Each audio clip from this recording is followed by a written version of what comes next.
자, 오늘은 여러분들과 함께 제사장이신 예수 그리스도에 대해서 함께 좀 살펴보는 시간들을 갖도록 하겠습니다.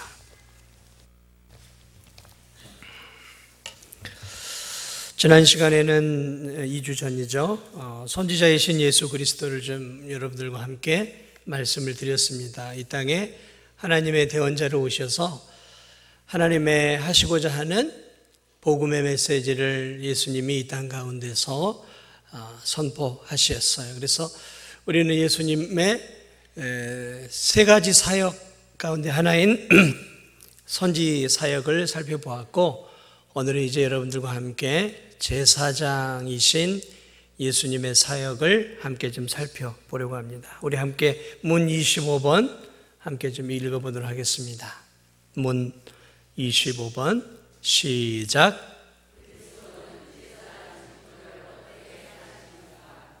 답 시작. 그리스도는 우리를 위해 단번에 희생 제물을 하나님의 공의를 만족시키고 우리를 하나님과 화해시키고 우리를 위해 계속해서 중보함으로 제사장 직분을 행하십니다. 자, 그대로 다시 한번 보세요. 어떻게 제사장 직분을 행하셨는가? 우리를 위해 단번에 자신을 희생 제물로 드려 하나님의 공의를 만족시키고 우리를 하나님과 화해시키며 우리를 위해 계속해서 중보함으로 제사장 직분을 행하십니다. 자, 구약시대에 제사장이 있었어요. 구약시대의 제사장은 아무나 되는 것은 아니었습니다. 제사장이 되려면 몇 가지 조건을 갖춰야 돼요. 첫째 조건은 무엇이었을까요? 레위 지파여야 돼요. 그러니까 레위 지파에 속하지 않으면 제사장이 될 수가 없었어요. 그래서 레위 지파에서 태어난 사람만이 제사장이 될 수 있었다는 것이죠. 자, 두 번째로는 레위 지파니까 당연히 이스라엘 사람이겠죠. 이스라엘 사람이어야 하고, 마지막으로는 아론 집안에서 이렇게 태어난 사람이어야 한다는 거죠. 그러니까 모든 레위 사람이 제사장이 될 수 있었던 것이 아니라 첫 번째 제사장이었던 아론 제사장의 자녀들만 될 수 있었어요. 그러니까 첫째는 당연히 이방인은 안 되고 이스라엘 사람들이어야 하고, 두 번째로는 레위인이어야 하고, 세 번째로는 레위인 가운데서도 어디 집안이요? 아론 집안에서 나와야 해요. 그래야 거기서 제사장이 정통 제사장이에요. 그런데 제사장들 가운데에서도 머리가 되는 제사장이 있죠? 대제사장. 대제사장은 아론 집안에서도 엘르아살이라고 하는 그 가문 안에서 나오는 사람만이 대제사장이 될 수 있었어요. 자, 이처럼 하나님은 구약시대에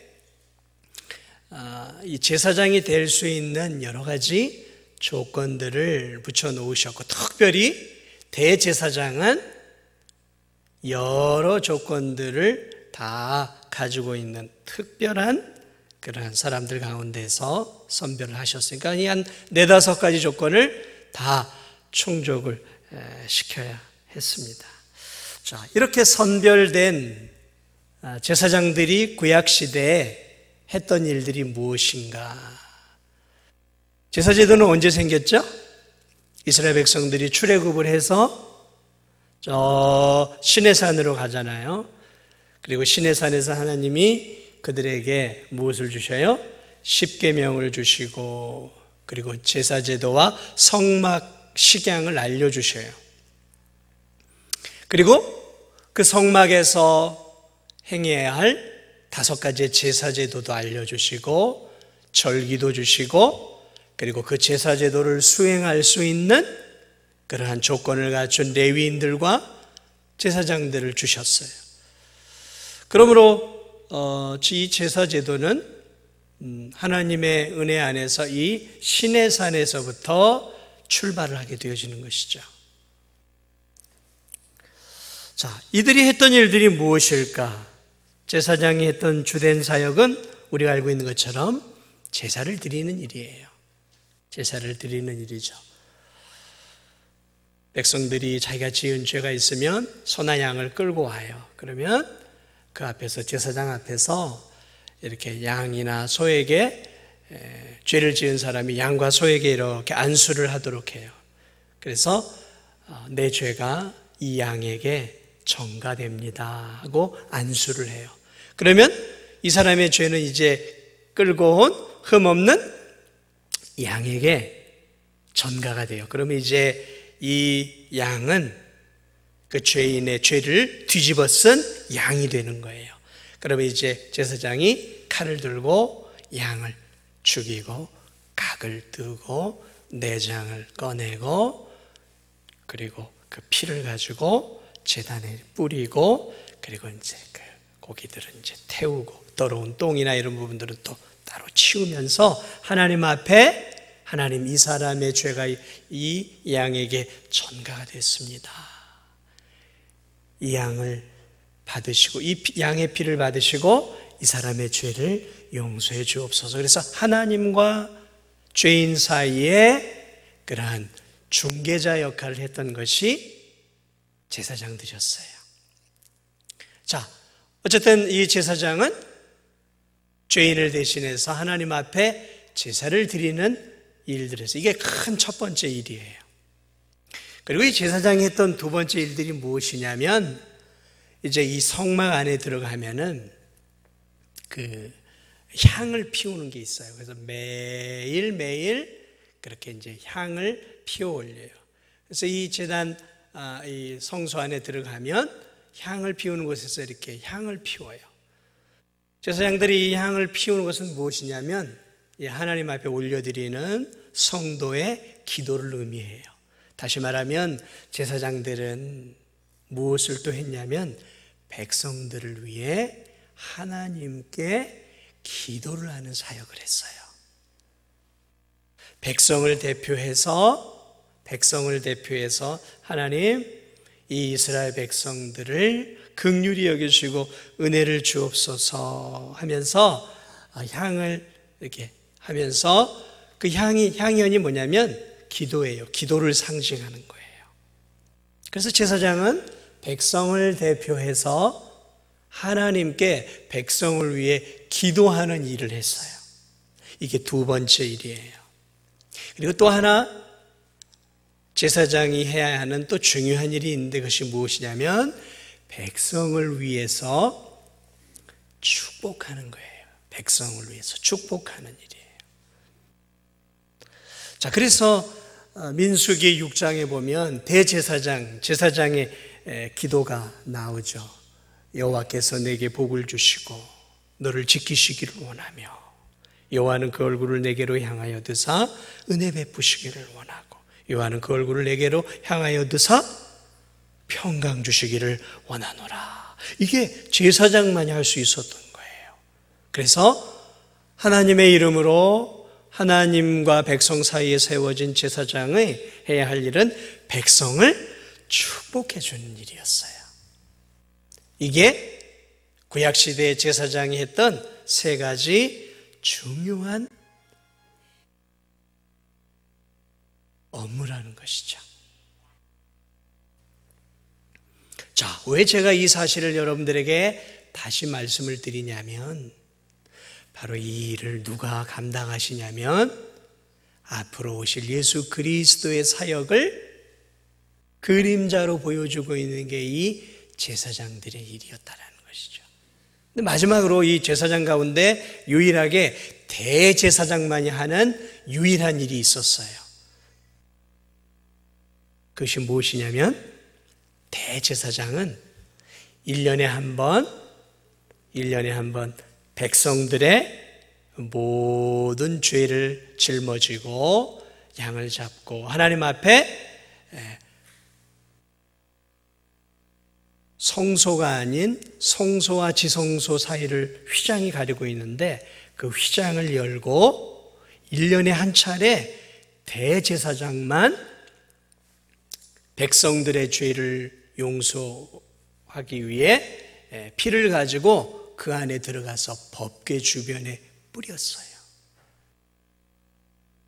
자, 그러니까 대제사장만이 유일하게, 다른 제사장은 할 수 없어요.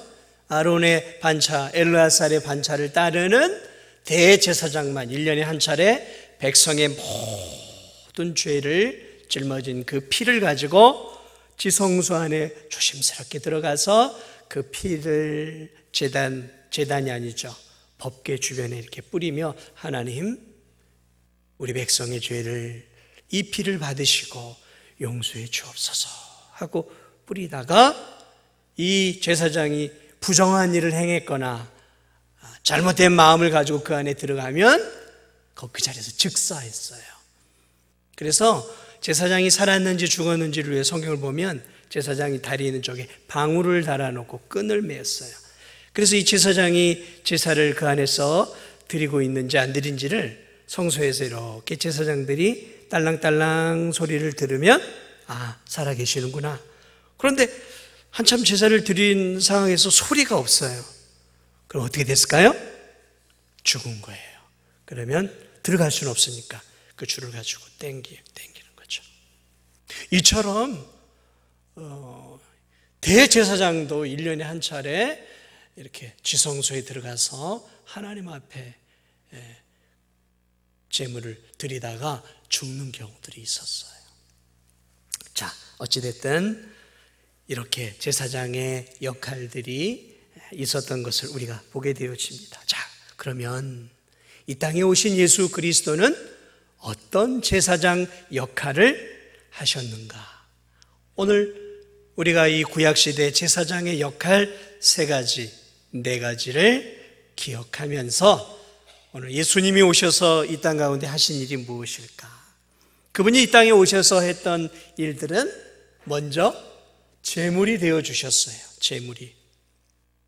자, 구약시대에는 흠없는 어린 양이나 흠없는 짐승을 잡아드렸는데, 예수님은 짐승을 잡으신 게 아니라 무엇을 잡았어요? 자기 자신을 잡으신 거예요. 구약시대에 그렇게 수도 없이 죽어갔던 어린 양들이 예표하고 있는 것은 누굴까요? 예수님 자신이었어요. 흠없는, 죄 없는 하나님의 어린 양. 그래서 세례 요한은 예수님을 보고 뭐라 그랬어요? 보라, 하나님의 어린 양이로다. 얼마나 멋진 표현이에요. 보라, 하나님의 어린 양이로다. 예수님은 자기 자신을 하나님의 어린 양으로서 자기가 친히 대제사장이 되시면서도 친히 자기가 제물이 되어서 십자가 위에서 제물로서 인류의 죄를 짊어지고, 그리고 우리를 대신해서 우리가 받아야 할 죄의 진노와 형벌을 받아 죽으셨다라는 것이죠. 오늘 우리가 읽은 성경을 보면 그런 말씀이 있어요. 아까도 제가 말씀을 드렸지만, 아까 우리 답에서 그런 얘기를 했었죠. 그리스도는 우리를 위해 단번에 그랬어요. 2번이 아니에요, 3번이 아니에요, 4번이 아니에요, 한 번에, 단번에 자신을 희생제물로 드려 하나님의 공의를 만족시켰다 그랬어요. 그러니까 예수님의 제사는, 자기 자신을 드리는 제사는 반복되어지는 제사가 아니라, 천주교의 미사는 뭐예요? 계속해서 이 제사예요. 미사를 다른 말로 말하면 제사예요. 제사를 드리는 거예요. 그러나 우리는 제사를 드리지 않아요. 우리는 뭘 드려요? 예배를 드리는 거예요. 예배를 드리는 거라고요. 우린 제사를 드리지 않아요. 이미 이 제사 제도는 예수님으로 인해 끝난 거예요. 만약에 예수님이 오시지 않았다면 여전히 양과 소가 우리에게도 필요할 거예요. 그러나 예수님이 오셔서 단번에 자기를 제물로 삼아서 공의로우신 자신의 피를 가지고 부활하셔서 승천하셔서 자신의 피를 대제사장으로서 어디로 갖고 가셨을까요? 하나님 보좌 앞으로 갖고 가신 거예요. 제사장이 백성의 죄를 가지고 휘장을 열고 하나님의 임재가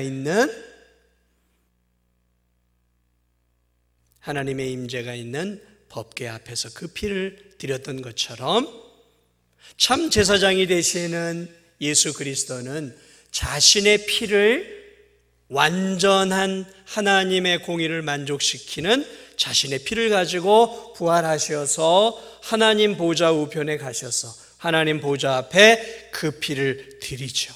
그러면 하나님이 그 피를 보시고 만족을 하신 거예요. 만족을 하신 거예요. 구약의 짐승들이 무슨 하나님의 마음을 만족시켰겠어요? 짐승의 피가 무슨 의미가 있어요? 그것은 앞으로 오실 예수 그리스도의 보배 피를 상징하는 것이었기 때문에 하나님이 그 상징을 보면서 그것을 받아주신 거예요. 그런데 예수님의 피는 상징이 아니었어요. 그것은 신이 흘린 온전한 공의롭고 완벽한 보배 피였어요. 그래서 하나님은 예수님의 그 피를 받으시고 완벽하게 그분의 공의가 만족되었다라는 것이죠. 그러므로 이제 더 이상 제사제도는 필요가 없어요. 왜요? 하나님이 만족하셨으니까. 하나님이 영원히 하나님의 공의가 채워졌기 때문에 더 이상의 예수님의 죽음도 더 이상의 짐승의 피도 이제 필요 없어졌다는 것이죠. 히브리서 10장 12절에 그래서 대단히 중요한 말이 있어요. 히브리서 10장 12절을 보면 이런 말씀이 있어요. 오직 그리스도는 죄를 위하여 한 영원한 제사를 드리시고 하나님 우편에 앉으사. 죄를 위하여 한 영원한 제사를 드리시고 하나님 우편에 앉으셨다라는 것이죠. 다시 말하면 하나님께서 그 피를 받으시고 만족하셨다는 거예요. 그리고 이제 그분은 그분의 일을 끝내고 하나님과 동등한 하나님 보좌의 우편에 앉으셨다라는 것이죠. 히브리서 7장 23, 24절도 이런 말씀이 있어요. 저희 제사장 된 자의 수요가 많은 것은 죽음을 인하여 항상 잊지 못함이로되 예수는 영원히 계심으로 그 제사 직분도 갈리지 아니하나니. 이제 예수님은 우리의 어떤 제사장이 되셨냐면 영원한 제사장이 되셨어요. 아까 우리 히브리서 읽은 말씀 안에도 나와 있는데 영원한 우리의 제사장이 된 거예요. 구약시대의 제사장들은 50살을 살 수도 있고 60살을 살 수도 있잖아요. 백성의 죄를 대신해서 이렇게 제사를 드리는 그 역할을 때로는 몇십 년 하다가 이제 늙으면 제사장도 죽는단 말이죠.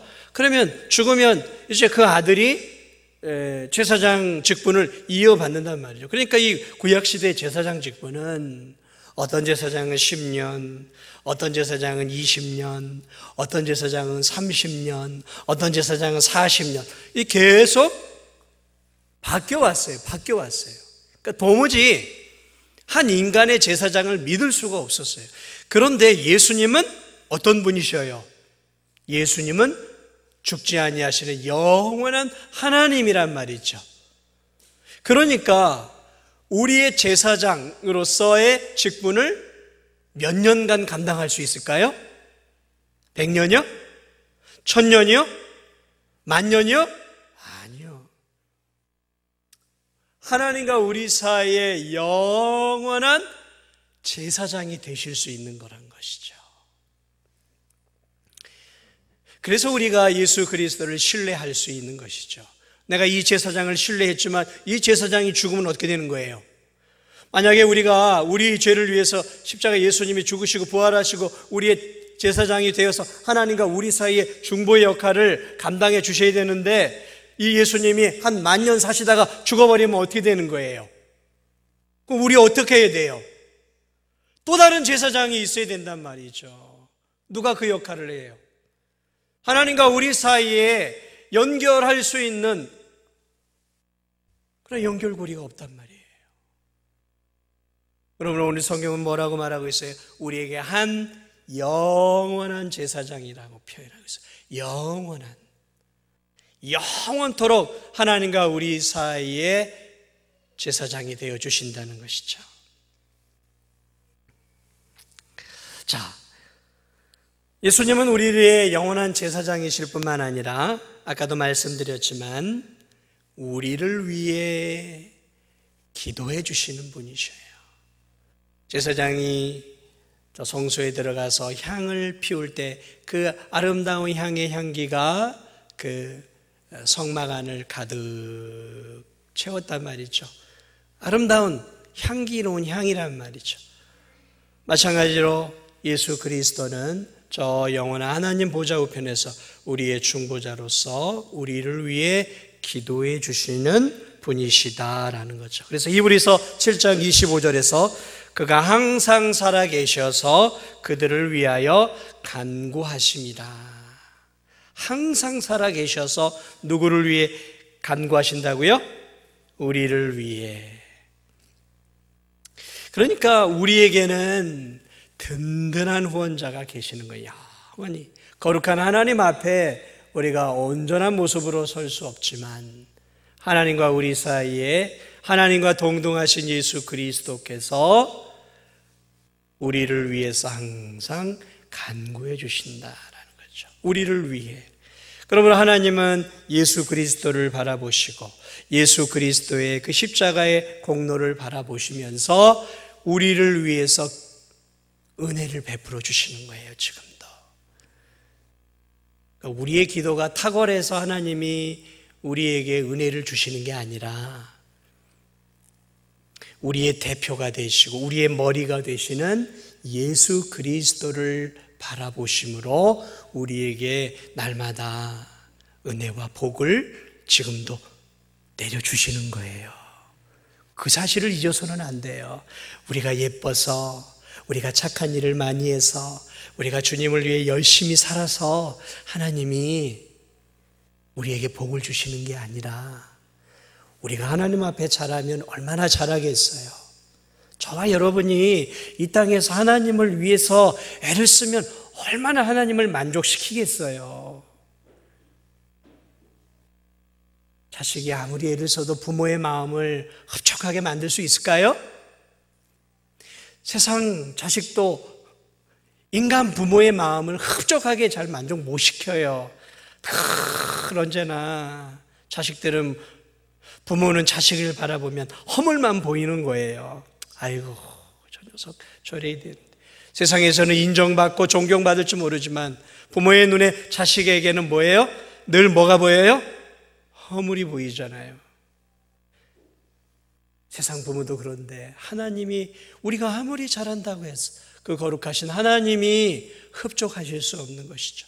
그런데 하나님이 우리를 바라볼 때 우리를 바라보는 게 아니에요. 그리스도 안에 있는 우리를 보시는 거예요. 예수 그리스도의 그 큰 품 안에 있는 우리들. 그래서 우리가 하나님의 사랑과 은혜를 입을 수 있는 거예요, 지금도.